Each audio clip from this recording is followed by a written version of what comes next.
Let's talk about the future of the L mount.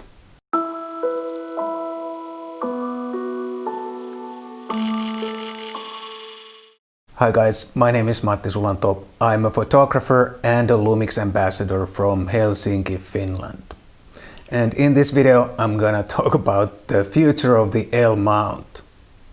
And what I'm going to say is only my opinion based on what I've read online. In other words, publicly available information.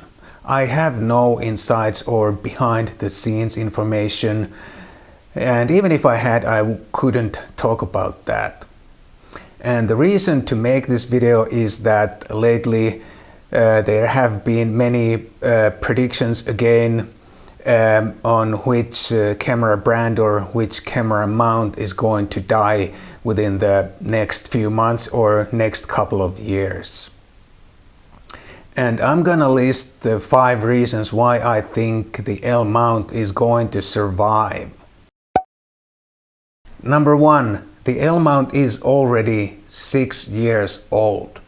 There seems to be some misunderstanding with some people that the L mount was introduced at the same time with the L mount Alliance about a year and a half or almost 2 years ago.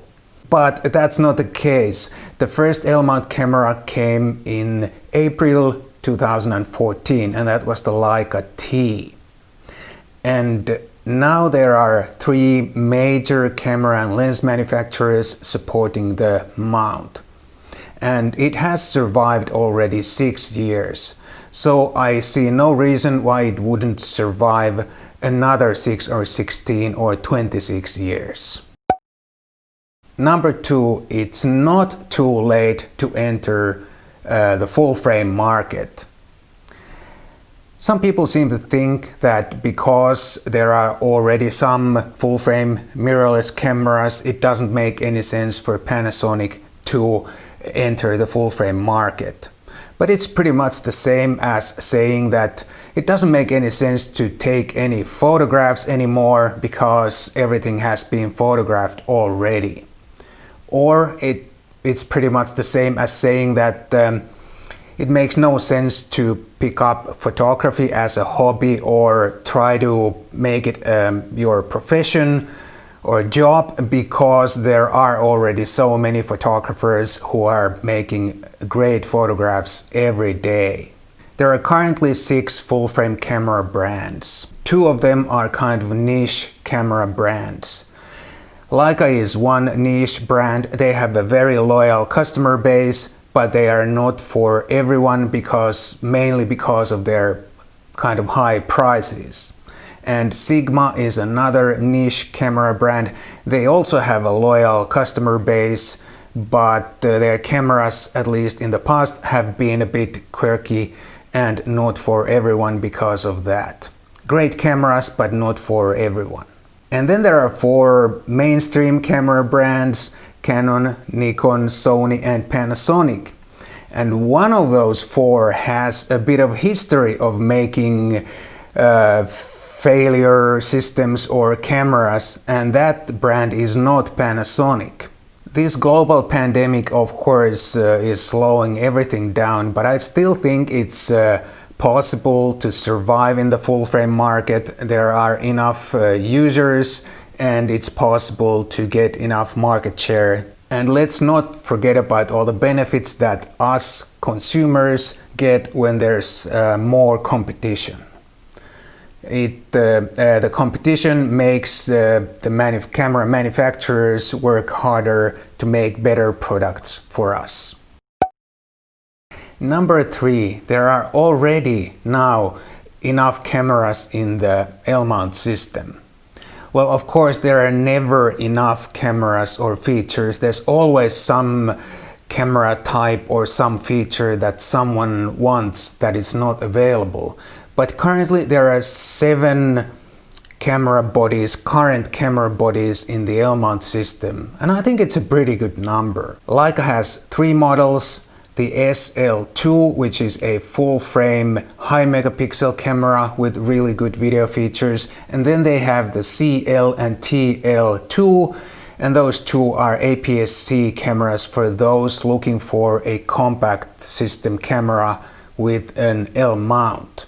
And then there's the Sigma FP, which I'm not quite sure who is it for. To me it looks like a video camera, but there are a lot of people who really like it as a photography tool also. I have never even seen the camera in real life, so I can't really comment more on that. But it's one more option nevertheless. And then of course we have the Lumix S1, which is a really nice hybrid photo video camera. Then we have the S1R high megapixel camera with also pretty nice video features. And then we have the S1H, which is like a video centric model, and I don't think anyone is going to buy that for photography. So all in all, I think there are a lot of options to choose from depending on your preferences. But of course there are some missing products, and I'll get back to those in just a moment. And number 4, there are enough lenses already. And of course, like I said before, there is never enough lenses. There's always a lens that's missing that somebody wants to have.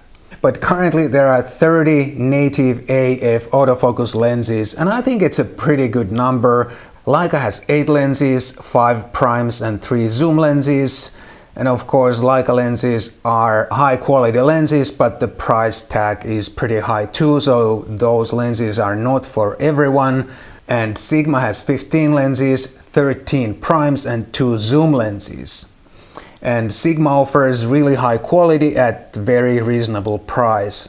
And then, of course, Panasonic has 7 lenses, 1 prime and 6 zoom lenses, and also 2 teleconverters. So all in all, the lineup looks pretty good, and I'm not sure what else you would want right away.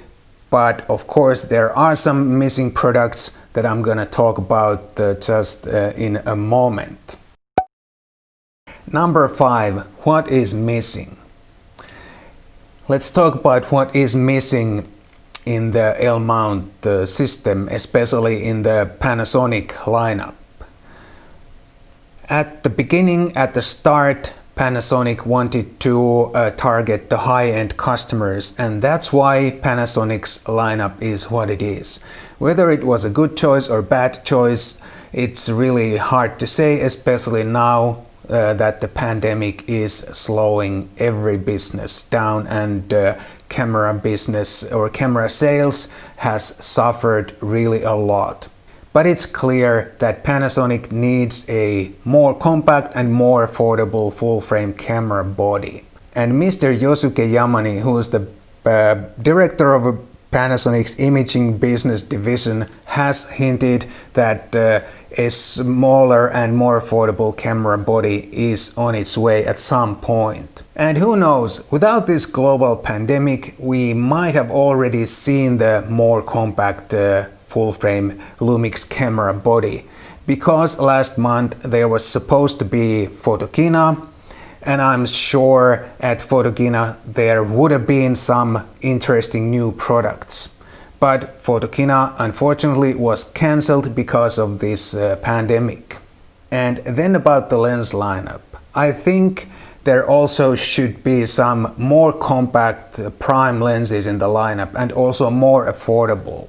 And in Panasonic's lens roadmap there are 24, 50 and 85mm f1.8 lenses visible. And who knows, we might have also seen those lenses, or at least one of those lenses at Photokina, had there been a Photokina this year. And I really hope those compact primes will not be delayed too much, because that kind of a setup, 24, 50 and 84 f1.8 lenses, would be pretty much my ideal kit. And then of course Mr. Kazuto Yamaki, Sigma's CEO, has already promised some more compact prime lenses for the L-mount. So I think the future looks pretty good in that regard. So all in all, I think the L mount will survive and the future for it looks good.